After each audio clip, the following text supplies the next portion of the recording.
Well, good evening, one and all. It is now 8:30, and I've been in the garage for about 4 hours. And it's an update on powder coating. So if you've watched my previous videos, you'll know that this all started off because of changing the tyres. Yeah, it's gone slightly further than that now. These was the state of the wheels, which I took into Rhino Coatings in Scunthorpe. And there is a link in the video description. So I took those in. You can see the state of them, and as I say, if you watch my previous videos, you'll know that, yeah, it's changing the tyres and thinking, oh, I may as well powder coat the wheels, and then it kind of escalated a little bit. I'm not quite sure how it got there. I still haven't solved the bolt problem, the engine mounting bolt, but I'm working on it, and it's going to be a lot easier now I've stripped the bike, as you'll see in a few pictures' time. So you can see the rims are pretty horrible, paint coming off. So I took them to Crawford's Motorcycles, and they removed the tyres. Then I took them to the powder coaters, and they came back looking like this.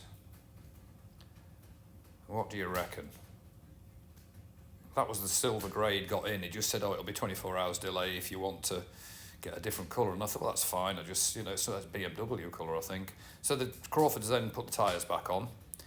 I put new bearings in the hubs, and obviously clean the discs up. That's the rear wheel.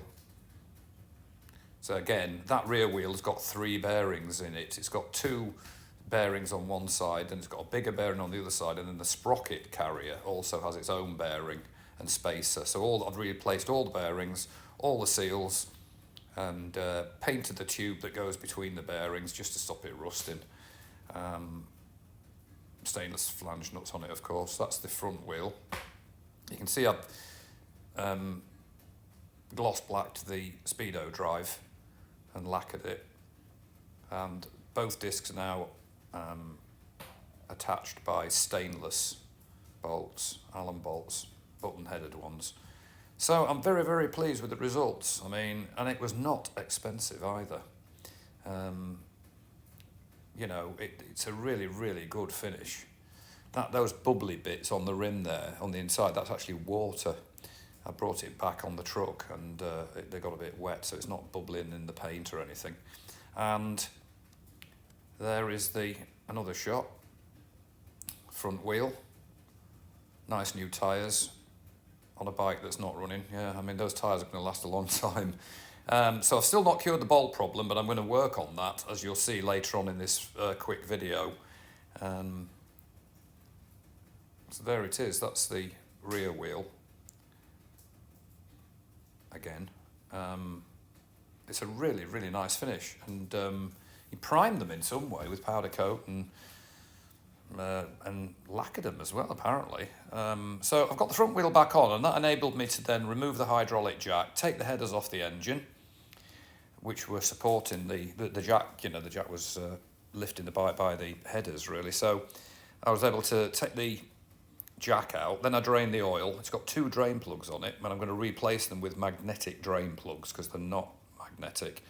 That enabled me to get the oil out, and things kind of developed from there. I thought, well, that's it for today. And then I came in and had a cup of coffee, and I thought, I'll just nip out again. So I ended up doing some more, as you'll see later. This is a shot of the swinging arm before the treatment.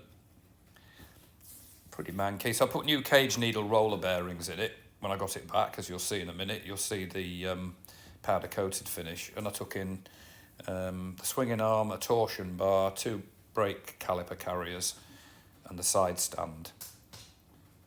So that's what it was like before. The next load of powder coating is going to be the frame and the centre stand and the fairing frame, which attaches to the front of the bike. So these were the bits that went in with the wheels. So you can see the 2 sprocket carriers, side stand, torsion bar for the rear caliper, and the actual swinging arm itself. And these are the results, as you'll see in this next photo. So he's done a very good job on them. What looks like white on them is actually my garage lights being reflected. And quite a difference, I would say. That's the torsion bar and the rear brake carrier. That's the front brake carrier and the side stand. All done in gloss black. It's a really thick coating, actually. That's why you have to be careful. You have to blank things off, as people pointed out to me.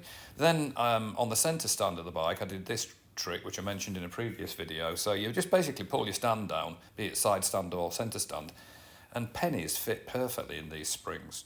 You just put pennies in, and then when you lift the stand up, the spring just very obligingly falls off, so you don't have to have a spring puller or anything. So I've removed the centre stand. How, you're going to find out in a minute. How can I remove the centre stand when I don't have a side stand on it? So there's the centre stand, which isn't in too bad condition, but I may as well get that powder coated too. There's another shot of it here. So in for a penny, in for several pounds. But the powder coating was not expensive. It was excellent. So got cracking on the bike, and I thought, well, we'll reduce it to this. So there's not much on it. And my plan is to be able to get at that bolt. I need to really turn the engine on its side, or whatever, to be able to go in there with a grinder or cut it or whatever I work out finally. Thank you to everybody for all the suggestions that people have made. That bolt is absolutely rock solid. And Martin at Crawford's Motorcycles today said he had a bike with the same, except he went through the swinging arm as well, and he simply could not remove it. And he said it was a nightmare. He ended up selling the bike. Not because of that, but he sold it, never having got the swinging arm off it or anything. It was just one big bolt that mounted the engine, everything, even worse than this one. So that's with the steering off, and that's what it looks like now, everybody. It's on rags and padding underneath it. The chain I've had to coil up there because I can't get the rear sprocket nut, the front sprocket nut off. Because it just turns the engine over. I mean, I've got a rattle gun, but it just won't do it, so I've just coiled it up out of the way. So there it is. That's the state of the bike. This is what happens when you decide you're going to get some new tyres. Well, it does to me. Don't ever let it happen to you. So I hope that's of interest, and I will keep you posted with developments on that fiendish bolt. In the meantime, take care in this awful weather, and I'll post again soon. Bye for now. Oops, a quick edit. Somebody's just pointed out that I didn't put pictures of the finished product of the swinging arm. So here it is. That's what happens when you're tired. You miss things out. So look how shiny that is. All that white is the